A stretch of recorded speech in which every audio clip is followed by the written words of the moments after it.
Hello everyone, আসসালামু আলাইকুম। আজকে আমি আমার নিউ ব্লগ নিয়ে চলে আসলাম। তো আজকে সন্ধ্যায় আমি হঠাৎ বের হয়েছিলাম। তো বের হওয়ার সময় আমি রাস্তার পাশে ছোট্ট একটা স্টল দেখতে পেলাম। সেখানে অনেক মজার মজার খাবার করা হয়।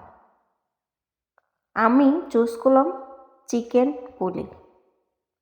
এখানে অনেক রিজনেবল প্রাইসে এগুলো বিক্রি করা হয়। আপনারা চাইলে এগুলো টেস্ট করতে পারেন, অনেক মজা। এই তো ভাইকে আমরা অর্ডার দেওয়ার পর সে আমাদের করে দিচ্ছে। এই তো দেখেন, এখন ভাজবে। তেলে ভাজা শেষ হলে ভাই আস্তে আস্তে কাজগুলো চালিয়ে যাচ্ছে। তো আমি ওয়েট করতেছি। এখন আপনাকে ফাইনাল লুকটা দেখাবো। এই তো মাশাআল্লাহ, খেতে অনেক ইয়াম্মি।